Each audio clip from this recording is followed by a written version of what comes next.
Hello students, my name is Lalit Gautam and I welcome you all on our channel World Student Scope. So we are doing chapter number 2, that is electrostatic potential and capacitance from class 12th, and this is lecture number 16. So in our last lecture we discussed about spherical and cylindrical capacitor, a part which is not given in NCERT but हमने discuss किया because ये भी important है, spherical capacitors and cylindrical capacitors. Okay, तो यहाँ पर हमने देखा था कि स्फेरिकल कैपेसिटर अगर होगा तो वहाँ पर ऑब्वियसली दो स्फीयर हमें यूज करने होंगे एज कंडक्टर्स, और एक की रेडियस अगर ए है, बाहर वाले स्फीयर की रेडियस अगर बी है, तो कैपेसिटेंस क्या हो जाएगी?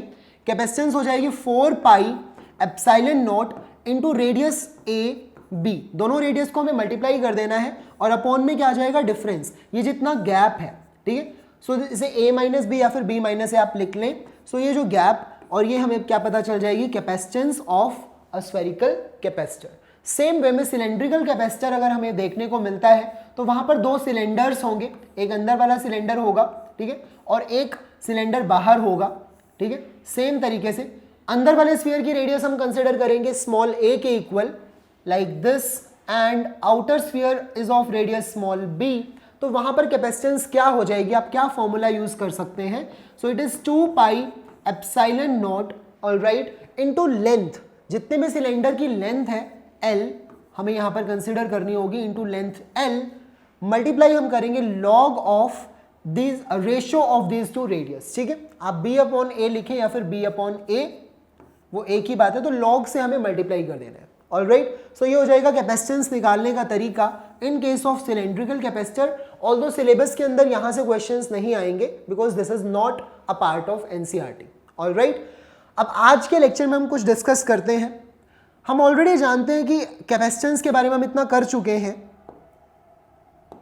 कि हमें पता है कि कैपेसिटेंस बहुत ज्यादा, अगर हम चाहते हैं कि कैपेसिटेंस किसी भी कंडक्टर की बहुत ज़्यादा हो, मतलब वो काफ़ी सारा चार्ज या फिर काफ़ी सारी वो इलेक्ट्रिकल एनर्जी स्टोर कर सके, तो वो पॉसिबल नहीं है, है ना.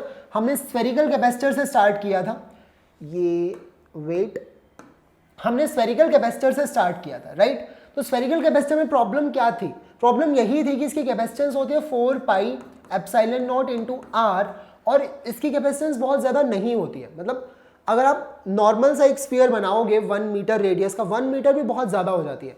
लेट्स से आप बिल्कुल 0.1 मीटर रेडियस का आप बनाते हो एक स्फीयर, तब भी उसकी कैपेसिटेंस बहुत ही कम होती है. ठीक है, आप वैल्यूज डालकर देखना, रेडियस को 0.1 मीटर, अगर इतनी कम रेडियस हमारी होती है तो कैपेसिटेंस बहुत ही ज़्यादा कम है, मतलब वो प्रैक्टिकली हमारे काम के नहीं है. तो हमने फिर बनाया पैरेलल प्लेट कैपेसिटर कह लो, यानी कि एक कंडक्टर के सामने या फिर आसपास अगर हम दूसरा कंडक्टर रखते हैं तब कैपेसिटेंस थोड़ी सी हमें ज़्यादा मिल जाती है. लेकिन ऐसा नहीं कि इससे हमें बहुत ज़्यादा फायदा हो रहा है, मतलब स्लाइट सा डिफरेंस यहाँ पर मिलेगा हमें. ठीक है, हमने थोड़ा सा प्रोग्रेस किया है, कैपेसिटेंस हमारी बढ़ी है, लेकिन उतनी भी ज़्यादा कैपेसिटेंस यहाँ पर नहीं बढ़ पाई है जितनी हमें प्रैक्टिकली चाहिए होगी. ठीक है, क्योंकि हमें कैपेसिटर का काम क्या है? चार्ज को स्टोर करना, बहुत सारा चार्ज स्टोर कर लेना और फिर उस चार्ज को सप्लाई करना एक ही बार में. ठीक है, जब भी हमें ज़रूरत हो, तो ज़रूरत के टाइम पर वो हमारी हेल्प कर पाए.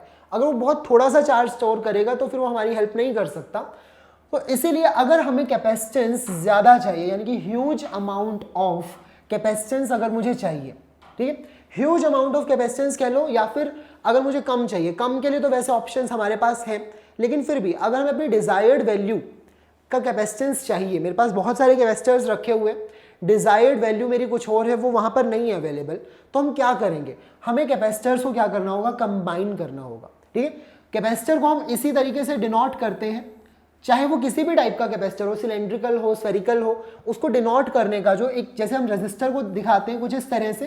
ठीक है, तो ये सिंबल है रेजिस्टर का जो हम इलेक्ट्रिकल सर्किट्स बनाते हुए यूज करते हैं. तो कैपेसिटर के लिए हमारे पास सिंबल यही होता है, हम ये सिंबल यूज करेंगे. Alright, so this is a capacitor, और हमें कैपेसिटर्स को क्या करना होगा? रेजिस्टर्स के तरह ही सीरीज और पैरेलल में कंबाइन करना होगा अगर हम अपनी डिजायर्ड वैल्यू चाहते हैं कैपेसिटेंस की हमें मिल पाए. ठीक है, दूसरा तरीका हमारे पास हमेशा ही रहेगा, हम उसकी डायमेंशंस को चेंज कर सकते हैं, विड्थ को चेंज कर सकते हैं, या फिर जो इन बिटवीन मीडियम है उसे भी हम चेंज कर सकते हैं कैपेसिटेंस को इंक्रीज या फिर डिक्रीज करने के लिए. राइट, लेकिन अभी हम जो आज के लेक्चर में डिस्कस करेंगे वो क्या है? हम कैपेसिटर्स को हम कंबाइन करेंगे सीरीज और पैरेलल के अंदर, क्योंकि आपने रेजिस्टर्स के लिए टॉपिक ऑलरेडी पढ़ा है क्लास 10th के अंदर, तो आपको ये समझना काफ़ी ईजी होगा, ज़्यादा प्रॉब्लम इसमें आएगी नहीं। ठीक है, तो चलिए स्टार्ट करते हैं with the derivation part. Alright, capacitors in series. सबसे पहले हम देख लेते हैं सीरीज में अगर हम कैपेसिटर्स को कंबाइन करते हैं तो हमें क्या मिलने वाला है। ठीक है, so when negative plate, series का मीनिंग क्या है पहले ये देख लेते हैं। When the negative plate of one capacitor is connected to the positive plate of second and negative plate of second capacitor is connected to the positive plate of third and so on। यानी कि alternatively चलना है। ये देखिए first capacitor है हमारा, ठीक है, और ये उसकी नेगेटिव प्लेट है। सो ये नेगेटिव प्लेट सेकंड वाले कैपेसिटर के साथ में अगर मैं देखूं तो उसकी पॉजिटिव प्लेट से कनेक्टेड है। ठीक है, और सेकंड वाले कैपेसिटर की जो नेगेटिव प्लेट है वो थर्ड वाले कैपेसिटर की पॉजिटिव प्लेट के साथ कनेक्टेड है, एंड सो ऑन। कितने भी कैपेसिटर्स को आप सीरीज में इस तरह से कंबाइन कर सकते हैं, तो यही हमारा तरीका रहेगा। ठीक है, एक कैपेसिटर की प्लेट को, नेगेटिव प्लेट को हमें दूसरे कैपेसिटर की पॉजिटिव प्लेट से कंबाइन करना है, and so on. Alright, so this kind of combination is known as series combination. ठीक है, अब ऑब्वियस सी बात है, जब हमने कैपेसिटर्स यहां पर यूज किए तो उसे हम कनेक्ट भी करेंगे किसी बैटरी से या फिर वोल्टेज सोर्स से, है ना, ताकि हम इन कैपेसिटर्स को क्या कर सके, जो इनका काम है चार्ज को स्टोर करना, वो हम इनसे करवा सके, है ना। तो जैसे हम इसको बैटरी से कनेक्ट करते हैं तो बैटरी क्या करती है, बैटरी का काम होता है चार्ज सप्लाई करना। लेकिन बैटरी कैसा चार्ज देती है, पॉजिटिव चार्ज या फिर नेगेटिव चार्ज। तो कहने को बेशक से कहीं पर लिखा हो या फिर आपने सुना हो कि पॉजिटिव चार्ज बैटरी के पॉजिटिव टर्मिनल से निकलेगा और वो यहां पर जाकर स्टोर हो जाएगा, लेकिन आपको पता है एक्चुअल में जो चार्ज फ्लो करता है वो नेगेटिव चार्ज ही फ्लो करता है। ठीक है, सो यहां से इलेक्ट्रॉन्स फ्लो कर यहां से जाएंगे और इस प्लेट पर क्या करेंगे, वो नेगेटिव चार्ज क्रिएट कर देंगे। ठीक है, लेट्स से उन्होंने कुछ नेगेटिव चार्ज -Q, ठीक है, मैंने बस वैसे ही मान लिया -1 कूलम, -2 कूलम, कुछ भी वैल्यू उन्होंने वहां पर नेगेटिव चार्ज वहां पर क्रिएट किया। ठीक है, तो जैसे यहां पर नेगेटिव चार्ज क्रिएट होगा, इसके सामने एक प्लेट है, राइट, और वो इससे कनेक्टेड नहीं है। तो जब कनेक्टेड नहीं होती तो वहां पर क्या होगा, इंडक्शन होगा, है ना। तो यहां पर positive charge +Q charge induce हो जाएगा, यानी कि जितना नेगेटिव चार्ज बैटरी ने यहां क्रिएट किया उतना ही पॉजिटिव चार्ज इस प्लेट पर क्रिएट हो गया, इंड्यूस हो गया। ठीक है, अब इस पॉजिटिव चार्ज के साथ में एक दूसरी प्लेट यहां पर कनेक्टेड है, लेकिन ये पॉजिटिव चार्ज फ्लो करके नहीं जा सकता। कनेक्टेड जरूर है लेकिन ये फ्लो तो नहीं कर सकता क्योंकि ये चार्ज बाउंड है। इस पॉजिटिव चार्ज इस नेगेटिव चार्ज के साथ में क्या है, बाउंड है। ठीक है, तो ये पॉजिटिव चार्ज तो बाउंड है लेकिन यहां पर नेगेटिव चार्ज इंड्यूस हो जाएगा। मतलब बेसिकली अगर इस यहां पर इस कॉम्बिनेशन में आप देखते हैं, ठीक है, अगर इधर पॉजिटिव चार्ज आया है तो वो कैसे आया है, इस नेगेटिव चार्ज ने क्या किया, यहां वाले सारे इलेक्ट्रॉन्स को दूर भेज दिया। ऑब्वियसली रिपल्शन होती है लाइक चार्जेस के बीच में, है ना। तो वो नेगेटिव चार्जेस सभी उठकर यहां आ गए, तो यहां तो बन गया नेगेटिव चार्ज कितना, -Q, और यहां पर पीछे रह गया पॉजिटिव चार्ज +Q। तो आप देख रहे हो बिल्कुल सेम चार्ज जो बैटरी ने यहां क्रिएट किया वही आगे क्रिएट होता जा रहा है, एक से दूसरे पर, दूसरे से तीसरे पर। ठीक है, अब अगर यहां नेगेटिव चार्ज है तो यहां सामने वाली प्लेट पर +Q चार्ज इंड्यूस हो जाएगा। ठीक है, और यहां कितना हो जाएगा, -Q चार्ज हो जाएगा। ठीक है, अगर यहां -Q है तो यहां कितना हो जाएगा, +Q चार्ज हो जाएगा। तो मतलब ऐसे कितने भी कैपेसिटर्स और क्यों ना होते, हम यही चीज को हम रिपीट करते जाते हैं, हम यही बात को रिपीट करते। ठीक है, एक बार यहां प्लेट, बस एक प्लेट पर नेगेटिव चार्ज यहां पर आने की देरी है, उसके बाद में सभी प्लेट्स अपने आप चार्ज हो जाएंगी। और हम ये भी देख पा रहे हैं कि सभी capacitors same amount of charge अपने ऊपर स्टोर कर पा रहे हैं, है ना। सभी के पास इक्वल ही चार्ज है, किसी के पास कम या फिर ज्यादा यहां पर चार्ज नहीं है। जैसे जब हम रेजिस्टर्स को सीरीज में कंबाइन करते हैं तो हमने पढ़ा था कि रेजिस्टर्स से करंट जो फ्लो करता है, जब सीरीज में होते हैं तो सभी से सेम करंट फ्लो करता है ना।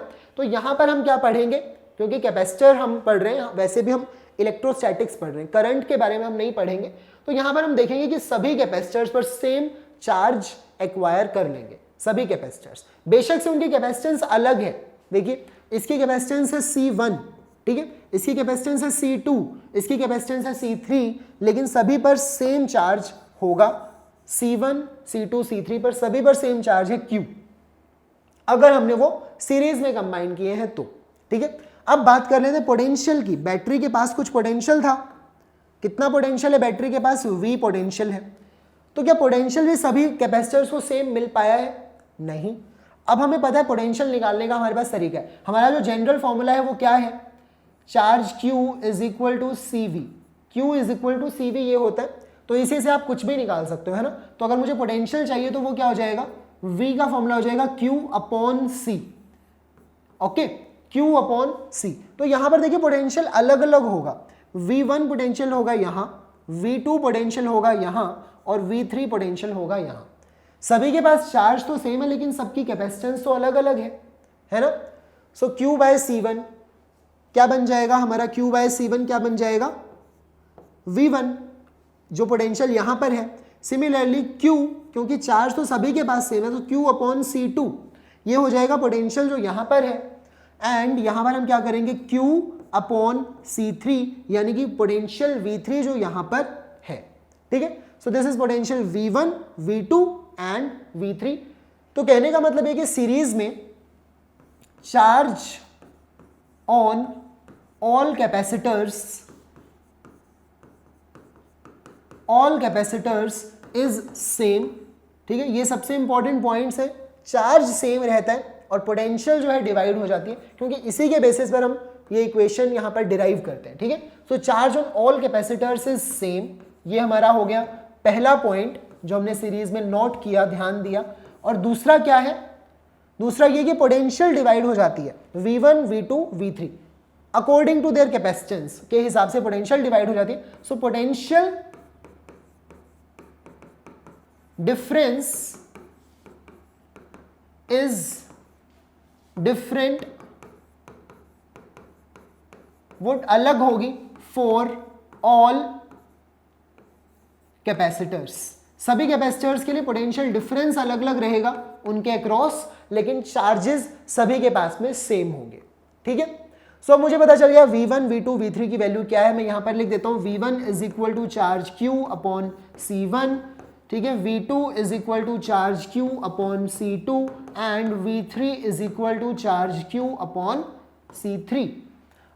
लेकिन ये पोटेंशियल डिफरेंस आया कहां से, इस बैटरी की वजह से। ठीक है, सो बैटरी के पास कितना पोटेंशियल था, V। सो मैं लिख सकता हूं कि पोटेंशियल V1, V2 और V3 आया तो सिर्फ V से ही मिलकर है ना। So V is equal to V1 plus V2 plus V3। ठीक है, so V is equal to V1 plus V2 plus V3। यहां पर हम वैल्यूज डाल देंगे तीनों की। सो V1 की वैल्यू क्या है, देखो Q upon C1 plus Q upon C2 plus Q upon C3। ये हमारी वैल्यूज हमने यहां पर सब्स्टिट्यूट कर दी। ठीक है, चार्ज Q सभी के पास है, कॉमन है, कॉमन आ जाएगा और हम V के डिनोमिनेटर में उसे ले आएंगे। तो क्या बन जाएगा, V डिवाइडेड बाय में चार्ज Q। वहां से हमने चार्ज Q को कॉमन लिया और लेफ्ट साइड में ले आए डिनोमिनेटर में। वहां पर क्या बच गया, देखो 1 upon C1 plus 1 upon C2 plus 1 upon C3। Alright, ये इक्वेशन मेरे पास आ गई। अब इसका मीनिंग क्या है, देखिए ये जो पोटेंशियल V है, बैटरी का पोटेंशियल V, ऑलराइट, अपॉन में charge Q is equal to 1 by C1 plus 1 by C2 plus 1 by C3। ये मुझे दिखाई दे रहा है, बट V अपॉन Q क्या चीज होती है, अगर मैं यहां पर देखूं ध्यान से। ठीक है, सो V अपॉन Q अगर मैं करता हूं तो वो किसके इक्वल है, 1 बाय C के इक्वल है। लेकिन ये कौन सा कैपेसिटेंस है, यहां पर अगर मैं V बाय Q को लिखता हूं 1 अपॉन C के इक्वल, तो ये कौन सा कैपेसिटेंस है, C1 के इक्वल है, नहीं, C2 है, नहीं, C3 नहीं, ये इन तीनों कैपेसिटर्स का सीरीज कॉम्बिनेशन होगा, यानी कि CS। ऑलराइट, अब हम नेक्स्ट पेज पर आ जाते हैं। कहने का मतलब ये है कि ये तीनों कैपेसिटर अगर सीरीज में लगे हैं और अगर मैं यहां पर एक अकेला कैपेसिटर लगा दूं जिसकी कैपेसिटेंस कितनी हो, CS। ठीक है, जस्ट मान लेते हैं कि वो उसकी कैपेसिटेंस है CS। ठीक है, उसको हमने सेम बैटरी के साथ में कनेक्ट किया, सेम बैटरी से हमने कनेक्ट कर दिया। दैट मीन्स V वोल्टेज की हमारी ये बैटरी है। ऑलराइट, अगर ये बैटरी या फिर ये जो वोल्टेज है इस कैपेसिटर पर भी ये अलग है, इन तीनों कैपेसिटर से अलग है इसकी वैल्यू। ठीक है, लेकिन इस कैपेसिटर पर भी सेम चार्ज क्रिएट कर पा रही है। ठीक है, यहां माइनस Q है, यहां प्लस Q है, यानी कि जितना चार्ज यहां क्रिएट किया था उतना ही चार्ज ही ने इस कैपेसिटर के ऊपर भी क्रिएट किया, तो कह सकता हूं कि ये कैपेसिटर इन तीनों कैपेसिटर्स के इक्विवेलेंट है। ठीक है, इन तीनों कैपेसिटेंस के इक्विवेलेंट है ये कैपेसिटर CS। ठीक है, सो हमें लास्ट पेज पर हमें क्या मिला था, 1/CS is equal to 1/C1, क्योंकि यहां पर सारी कैपेसिटेंस जो है वो इसको ही मिल गई है, चार्ज इसने क्यों क्रिएट किया, तो मैं क्या लिख सकता हूं, दिस कैपेसिटेंस CS वो क्या होगी, यहां पर जितना चार्ज है Q, और बैटरी की वोल्टेज तो देखो सेम है, मैं सेम बैटरी की बात कर रहा हूं, Q/V, तो 1/CS क्या हो जाएगा, यानी कि V/Q। तो यहां पर जो मुझे V/Q मिला था, है ना, इस इक्वेशन को सॉल्व करने से, सो दैट मीन्स वो 1/CS के इक्वल होगा। CS is the series combination of all of these capacitors. ठीक है, so my final result is 1/CS is equal to 1/C1 plus 1/C2 plus 1/C3 and so on.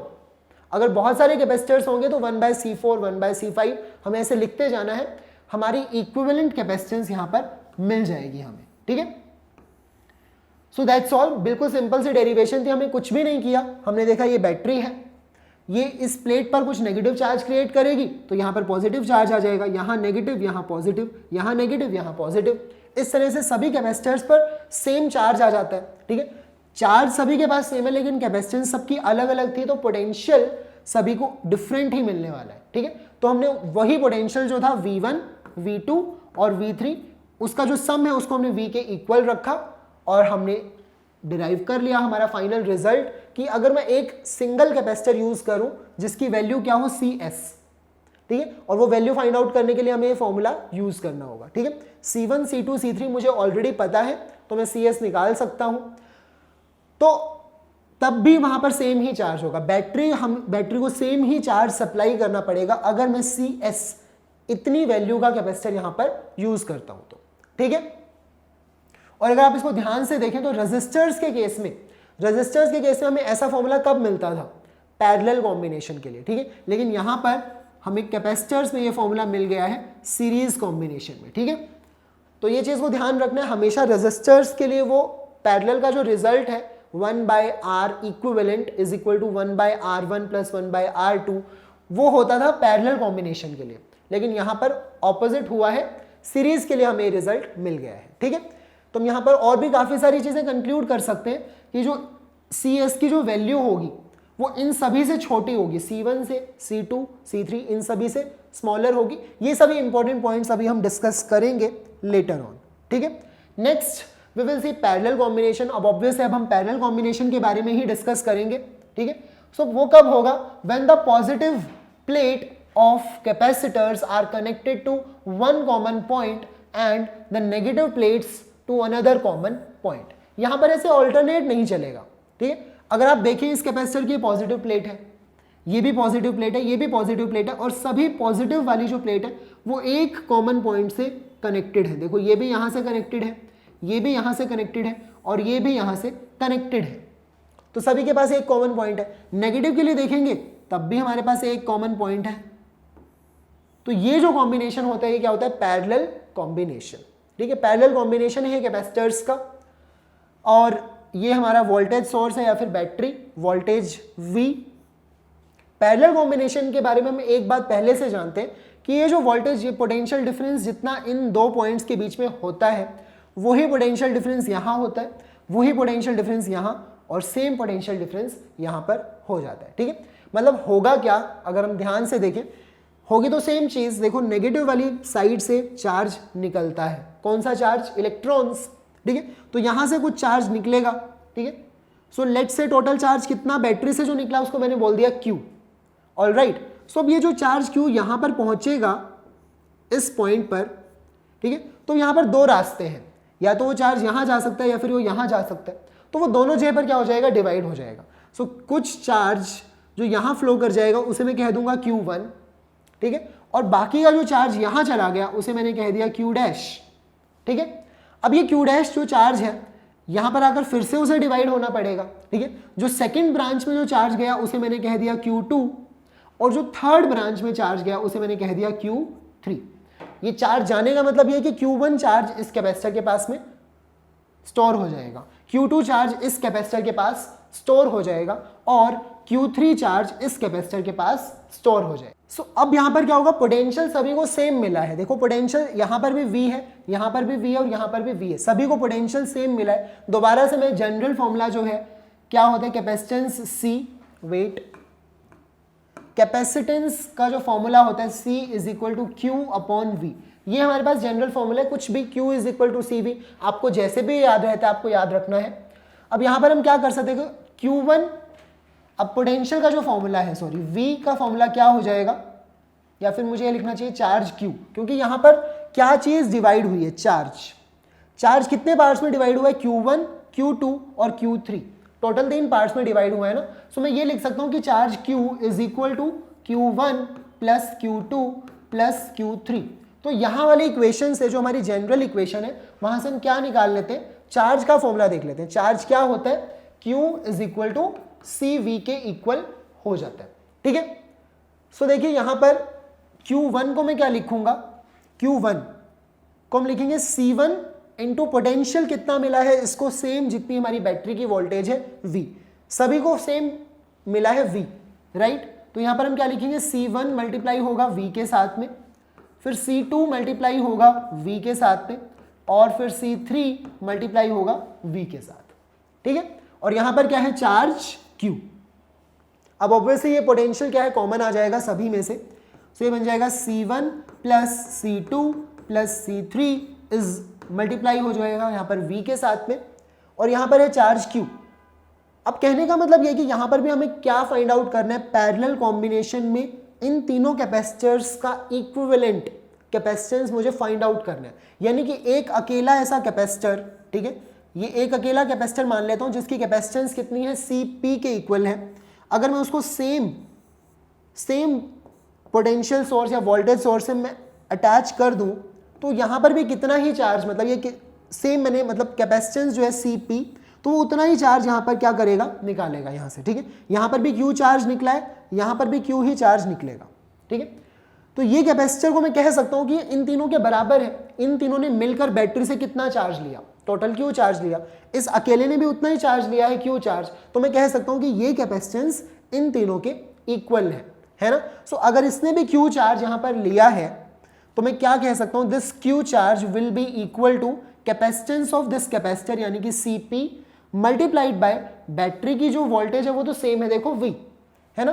तो ये हो जाएगा Q, और क्यों ना मैं यहाँ पर Q को डाल दूं CP मल्टीप्लाइड बाय V, क्योंकि हमारा पर्पस क्या है ये फाइंड आउट करने का, यही तो है कि तीनों कैपेसिटर्स का इक्विवेलेंट कैपेसिटेंस क्या है, ठीक है। तो अगर ये तीनों कैपेसिटर मिलकर इतना चार्ज ले रहे हैं और ये अकेला कैपेसिटर इतना चार्ज लेता है, दैट मीन्स ये कैपेसिटेंस इन तीनों के बराबर का ही काम कर रही है यहाँ पर, ठीक है। सो वोल्टेज V से V कैंसिल हो जाएगा, सिंपल है, और CP की वैल्यू कितनी आ जाएगी, C1 plus C2 plus C3। तो बिल्कुल सिंपल सा फॉर्मूला आ गया। जो हमें सीरीज के लिए मिलता था रेजिस्टर्स के केस में, वो यहां पर हमें पैरेलल के लिए मिल गया, है ना। पैरेलल में कैपेसिटेंस, जो इक्विवेलेंट कैपेसिटेंस है, वो किसके इक्वल हो जाएगी, C1 plus C2 plus C3। तो बस आपको इतना ही ध्यान रखना है यहां पर कि आपने रेजिस्टर्स वाले जो फॉर्मूले हैं, क्योंकि ऑब्वियसली नेक्स्ट चैप्टर में हम रेजिस्टर्स के बारे में पढ़ेंगे, ऐसा तो नहीं है कि रेजिस्टर्स जो करंट है वो सिर्फ क्लास 10th में पढ़ा है, वो आपने यहाँ पर भी पढ़ना है ना। तो जब हम वो फॉर्मूले पढ़ लेंगे तो हमें पता है कि वो इसके बिल्कुल ऑपोजिट होने वाले हैं। तो कैपेसिटर्स के केस में फॉर्मूले रिवर्स हैं, चेंज्ड हैं, ठीक है। ये फॉर्मूला कब है, जब हमने कैपेसिटर्स को पैरेलल में कंबाइन किया। रेजिस्टर्स के केस में हमें ऐसा फॉर्मूला तब मिलता है जब हम उन्हें सीरीज में कंबाइन करते हैं, ठीक है। तो ये डिफरेंस आपको हमेशा याद रखना है, क्योंकि सर्किट्स हमें अभी ऐसे भी मिलेंगे, जब हम कैपेसिटर्स पढ़ लेंगे, फिर रेजिस्टर्स तो हम ऑलरेडी मतलब पढ़ा हुआ है और आगे भी हम पढ़ेंगे, ठीक है। फिर हम इंडक्टर्स भी पढ़ेंगे। एक और कंपोनेंट होता है इंडक्टर। कैपेसिटर कैसी एनर्जी स्टोर करता है, इलेक्ट्रिकल एनर्जी। तो इंडक्टर कैसी एनर्जी स्टोर करता है, मैग्नेटिक एनर्जी स्टोर करता है, जिसके बारे में हम पढ़ेंगे। सो ये 3 कंपोनेंट होंगे और मिक्स होकर हमें मिलेंगे सर्किट्स, यानी कि उन सर्किट में तीनों यूज हो रहे हैं। तो वहां पर हमें ध्यान रखना है कि जब भी कैपेसिटर्स को हम देख रहे हैं तो हमें क्या फॉर्मूला यूज करना है, रेजिस्टर्स को हम देख रहे हैं तो हमें क्या फॉर्मूला यूज करना है। ऑलराइट, सो पैरेलल के अंदर हम कह सकते हैं कि चार्ज जो है डिवाइड हो जाता है, charge gets divided, charge get divided and potential remains same. Potential difference जो है हर ब्रांच में सेम ही रहता है। पोटेंशियल डिफरेंस आप लिख सकते हैं remains same across each branch, है ना, तो रिमेन्स सेम ये हम लिख सकते हैं। तो ये दो इंपॉर्टेंट पॉइंट है जब हम पैरेलल कॉम्बिनेशन की बात करते हैं उस टाइम पर, ठीक है। सो पैरेलल कॉम्बिनेशन में हमारा यहीं पर डेरिवेशन कंप्लीट हो गई। सो मैं लिखने की जरूरत नहीं है, वैसे मैं दोबारा से लिख देता हूँ। Cp किसके इक्वल होगा? C1 plus C2 plus C3 के इक्वल होगा पैरेलल कॉम्बिनेशन में। अगर n नंबर ऑफ कैपेसिटर्स होंगे तो सभी को आपने ऐड कर देना, कुछ भी नहीं करना है ना, सिंपली सभी को हमने ऐड करना है। ऑलराइट, तो ये हो गया हमारे सीरीज और पैरेलल कॉम्बिनेशन ऑफ कैपेसिटर्स। अब हम देख लेते हैं दोनों के बीच में डिफरेंस थोड़ा सा। सीरीज के केस में जो मुझे रिजल्ट मिला है 1/CS, ठीक है, ये मेरा फॉर्मूला है, इज इक्वल टू, यानी कि reciprocal of equivalent capacitance is equal to 1/C1 plus 1/C2 plus 1/C3 and so on. जितने भी कैपेसिटर्स हो आपको यही रिजल्ट फॉलो करना है। पैरेलल के केस में Cp जो इक्विवेलेंट कैपेसिटेंस होगी वो क्या होगी? C1 plus C2 plus C3 and so on. Alright, तो ये हमारे हो गए फॉर्मूले जो हमने डिराइव किए आज के लेक्चर में। नेक्स्ट इज, देखिए सीरीज के लिए हम क्या कह सकते हैं, इसी चीज को देखो इंग्लिश में लिखा गया और कुछ भी नहीं है कि रेसिप्रोकल ऑफ इक्विवेलेंट कैपेसिटेंस, ठीक है, जो हमारी इक्विवेलेंट कैपेसिटेंस है उसका रेसिप्रोकल इक्वल है, is equal to the sum of reciprocals of individual capacitances. तो आप समझ गए होंगे ये हमारी इंडिविजुअल कैपेसिटेंस है, उनका रेसिप्रोकल करके हमने सम किया है और वो किसके इक्वल है? हमारी सीरीज में जो इक्विवेलेंट कैपेसिटेंस है उसके रेसिप्रोकल के ही इक्वल है। पैरेलल में हम क्या कह सकते हैं? इक्विवेलेंट कैपेसिटेंस यानी कि ये इक्वल है to the sum of individual capacitance. यहां पर बस हमें डायरेक्ट सम करना होता है। सीरीज के अंदर देखिए नेक्स्ट पॉइंट, इक्विवेलेंट कैपेसिटेंस जो होगी स्मॉलर होती है, smaller than the smallest individual capacitance. मान लो हमने 3 कैपेसिटर यूज किए, 1, 2 और 3, माइक्रोफेराड में इनकी वैल्यू है, माइक्रोफेराड, ठीक है। तो इन तीनों कैपेसिटर्स को मैंने पैरेलल में कंबाइन कर दिया, सॉरी सीरीज में कंबाइन कर दिया। सीरीज की हम बात करते तो सीरीज का जो रिजल्टेंट होगा वो इन तीनों में जो स्मॉलेस्ट वैल्यू है ना 1, उससे भी ज्यादा स्मॉलर उसकी वैल्यू होगी। ये इस पॉइंट का मीनिंग है, ठीक है। लेकिन पैरेलल में जब हम तीनों कैपेसिटर्स को सेम यही वैल्यूज आप इमेजिन कर सकते हैं, तो अगर हम इन्हें पैरेलल में कंबाइन करें तो इक्विवेलेंट कैपेसिटेंस क्या होगी? लार्जर होगी than the largest individual capacitance. तो सबसे बड़ी कैपेसिटेंस क्या है? देखो ये 3। तो जो रिजल्ट होगा ना हमारा इन तीनों की इक्विवेलेंट कैपेसिटेंस वो इससे भी बड़ी होगी, इससे भी बड़ी, मतलब देखो 3 + 2 5 + 1 6। आंसर हमें पता है 6 आने वाला है, तो 6 इससे भी बड़ा है, लार्जेस्ट वैल्यू से भी बड़ा। और यहां पर क्या? सीरीज के अंदर स्मॉलेस्ट वैल्यू से भी छोटा इसका रिजल्ट होगा। Next is charge on each capacitor is same. Series के अंदर क्या सेम रहता है? चार्ज। पैरेलल के अंदर क्या सेम रहता है? Potential difference. हर एक कैपेसिटर के अक्रॉस जो पोटेंशियल डिफरेंस है वो सेम रहता है। Alright, next is potential difference across each capacitor. Series के अंदर हमने देखा पोटेंशियल डिफरेंस डिवाइड हो जाता है, ठीक है, इज इनवर्सली प्रोपोर्शनल। और कैसे डिवाइड होता है? देखो V1 is equal to charge Q divided by में C1, ऐसे आता है। फिर V2 जब हम निकालते हैं तो वो क्या होता है? चार्ज तो सेम होता है Q अपॉन में कैपेसिटेंस C2, तो पोटेंशियल इनवर्सली प्रोपोर्शनल है, यानी कि जिसकी कैपेसिटेंस ज्यादा वहां पोटेंशियल डिफरेंस कम होगा, ठीक है, इनवर्स रिलेशन है यहां पर। So potential difference across each capacitor is inversely proportional to its capacitance, ऐसा हम कह सकते हैं। यहां पर देखिए चार्ज ऑन ईच कैपेसिटर, अब हमें पता है चार्ज अलग अलग होगा। क्या था वैल्यू? Q1 की वैल्यू क्या होती है? C1 यानी कि उसका कैपेसिटेंस इंटू V, ठीक है। सो चार्ज कैपेसिटेंस पर डिपेंड करेगा, जितनी ज्यादा कैपेसिटेंस होगी चार्ज भी उतना ज्यादा वहां पर स्टोर होगा। So charge on each capacitor is proportional to its capacitance. Proportional means directly proportional, यहां पर चार्ज डायरेक्टली प्रोपोर्शनल है कैपेसिटेंस के। Alright, so these are few differences between series and parallel combination of capacitors. I hope आपको ये lecture में समझ में आया। हमने फॉर्मूले देखे दोनों के लिए क्या होते हैं और कुछ डिफरेंस, ठीक है। इन आवर नेक्स्ट लेक्चर, क्योंकि कैपेसिटर्स के कॉम्बिनेशन पर काफी सारे क्वेश्चंस बन जाते हैं, so in our next lecture we will try to cover almost next 2 lectures में हम कोशिश करेंगे कैपेसिटर्स के ऊपर जितने भी क्वेश्चंस पॉसिबल हैं हम कवर करें ज्यादा से ज्यादा। So keep watching our lectures and thank you.